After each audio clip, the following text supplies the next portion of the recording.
Hi friends, எல்லோரும் எப்படி இருக்கீங்க? நல்லா இருக்கீங்களா? நாங்களும் நல்லா இருக்கோங்க. இன்றைக்கி வாங்க சண்டே ஸ்பெஷலாக என்னென்ன சமையல் சமைச்சிங்க அப்படின்றத பார்த்துடலாங்க. நான் பார்த்திங்கன்னா இன்றைக்கி மட்டன் தாங்க சமைச்சோம். ரொம்ப சூப்பராக சமைச்சு சாப்பிட்டோங்க. எப்பயும் போல் மட்டன் குழம்பு வந்து பார்த்திங்கன்னா நம்ம ஆல்ரெடி செய்வோம்ல, ரொம்ப சிம்பிள் டேஸ்ட்டாக செஞ்சிடலாங்க. இதை பார்த்திங்கன்னா எப்படி செய்யலான்னா, எண்ணெய் கடுகு கட் பண்ணி வச்சுக்கிறேன், வெங்காயம் இடித்து வச்சுக்கிறேன், இஞ்சி பூண்டு கருவேப்பிலை கொத்தமல்லி இதெல்லாம் போட்டு நல்லா வதங்கணுங்க. வதங்கினதுக்கப்புறமா மட்டன் சேர்த்துட்டு தேவையான அளவுக்கு உப்பு, அதுக்கப்புறமா மட்டன் நல்லா வதங்கினதுக்கப்புறமா மிளகாய் பொடி சேர்த்து செய்வோங்க. ரொம்ப சிம்பிளாக ரொம்ப டேஸ்ட்டாக செஞ்சிடலாங்க. ஆல்ரெடி பார்த்திங்கன்னா நம்ம சேனலில் நிறைய மட்டன் வீடியோஸ் வந்து அப்லோட் பண்ணிக்கிறேங்க. சமைக்க தெரியாதவங்க கண்டிப்பாக பார்த்து சமைச்சு பாருங்கள். சமைக்க தெரிகிறவங்களும் பார்த்துட்டு இது போல் சிம்பிளாக சமைச்சு பாருங்கள் எப்படி இருக்குதுன்னு சொல்லிட்டு. நம்ம பார்த்திங்கன்னா எப்பயுமே மட்டன் வாங்கினா குக்கரில் செய்கிறதில்லைங்க. ஏன்னு பார்த்திங்கன்னா எப்போ வாங்கினாலும் எலாட்டு கறி வாங்குறதுனால பார்த்திங்கன்னா இது போல் கடாயிலே வச்சு செஞ்சோன்னாவே சூப்பர் சாஃப்டாக வந்து வெந்துடுங்க. அதனால பார்த்திங்கன்னா நாங்கள் எப்போவுமே குக்கரில் செய்ய மாட்டோம், இது போல் தாங்க செய்வோம். இது போல் செஞ்சால் பார்த்திங்கன்னா ரொம்ப டேஸ்ட்டாக இருக்குங்க. அடுத்ததாக பார்த்திங்கன்னா மட்டன் இந்த ஸ்டெப் வந்து பார்த்திங்கன்னா ரொம்ப முக்கியங்க. இஞ்சி பூண்டெல்லாம் போட்டுட்டு நல்லா வதங்கினதுக்கப்புறமா ஒரு சிலர் பார்த்திங்கன்னா எண்ணெயிலே மிளகாய் பொடியெல்லாம் சேர்த்துட்டு வதக்கி செய்வாங்க. அது மாதிரி செஞ்சால் பார்த்திங்கன்னா அதுவும் நல்லா தாங்க இருக்கும், டேஸ்ட்டாக இருக்கும். ஆனால் பார்த்திங்கன்னா இது போல் எண்ணெயிலே நல்லா வதக்குங்க. மிளகாய் பொடியெல்லாம் போடாததுக்கு முன்னே எண்ணெயிலே நல்லா உப்பு கறி மாதிரி நல்லா வதக்கிட்டு உப்பு மட்டும் தேவையான அளவுக்கு சேர்த்துட்டு நல்லா வதக்குங்க. தண்ணி பார்த்திங்கன்னா தண்ணி சேர்க்காதீங்க. மட்டன் வேகும் போதே பார்த்திங்கன்னா மட்டன்லேருந்து அதிகமாக தண்ணி வரும்.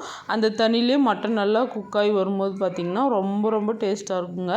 நம்ம வீட்டில் பார்த்திங்கன்னா எப்பயுமே இதே போல் தாங்க செய்வோம். இன்றைக்கி பார்த்திங்கன்னா 3 கிலோ கறியில் தான் இன்றைக்கி குழம்பு செய்ய போகிறோம்.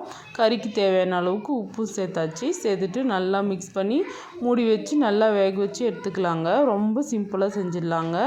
அடுத்ததாக பார்த்திங்கன்னா தலைக்கறி போட்டி இது போல் எல்லாமே பார்த்திங்கன்னா நம்ம வீட்டிலே வாங்கிட்டு வந்து க்ளீன் பண்ணி தாங்க செய்வோம். ரொம்ப டேஸ்ட்டாக வந்து க்ளீன் பண்ணி நம்மளே செஞ்சிடலாங்க. இப்போ பாருங்கள் கறி வந்து எந்த அளவுக்கு வதங்கியிருக்குதுன்னு சொல்லிட்டு எண்ணெய்லாம் பிரிஞ்சு கூடவே பார்த்திங்கன்னா நம்ம தண்ணியே சேர்க்கல, எந்த அளவுக்கு தண்ணி வந்து வதங்கிக்குதுன்னு சொல்லிட்டு இந்த அளவுக்கு நல்லா வதங்கினதுக்கு அப்புறமா பார்த்திங்கன்னா மிளகாய் பொடி சேர்த்துக்க போகிறோங்க. நம்ம ஆல்ரெடி பார்த்திங்கன்னா அம்மா வந்து வீட்டிலே வந்து கரம் மசாலாவெல்லாம் சூப்பராக வாங்கிட்டு வந்து வறுத்துட்டு மிளகாய் தூளோடு சேர்த்து தனியா மிளகாய் சோம்பு சீரகம் அது இதுன்னு போட்டு நிறைய மசாலாலாம் போட்டு அரைச்சிடுவாங்க. அந்த மிளகாய் தூளே பார்த்திங்கன்னா ரொம்ப வாசனையாக டேஸ்ட்டாக இருக்குங்க.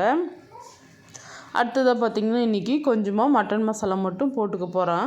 போட்டுட்டு செஞ்சால் ரொம்ப டேஸ்ட்டாக இருக்குங்க. எப்பயுமே பார்த்திங்கன்னா நம்ம மிளகாய் தூளெல்லாம் நம்ம கடையிலலாம் வாங்க போகிறது இல்லைங்க. ஃப்ரெஷ்ஷாக நம்ம வீட்டிலேயே வந்து அரைச்சி செஞ்சுடுவோம். ரொம்ப டேஸ்ட்டாக இருக்கும். பருப்பு குழம்பாக இருக்கட்டும், இது மாதிரி நான்வெஜ்ஜு வெஜிடேரியன் எந்த சாம்பார் செஞ்சாலுமே இந்த மசாலா மட்டும் போட்டால் போதும், ரொம்ப அருமையான டேஸ்ட்டில் வரும். இப்போ பாருங்கள் தேவையான காரத்தூளெல்லாம் போட்டாச்சா.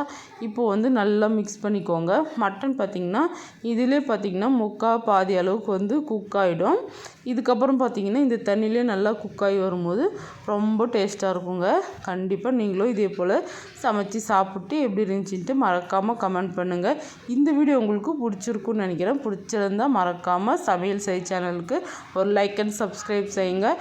அடுத்ததாக பார்த்திங்கன்னா ரொம்ப சிம்பிள் அண்ட் டேஸ்டியான சமையல் வீடியோவில் பார்க்கலாம் ஃப்ரெண்ட்ஸ். அது வரைக்கும் டாட்டா பாய்.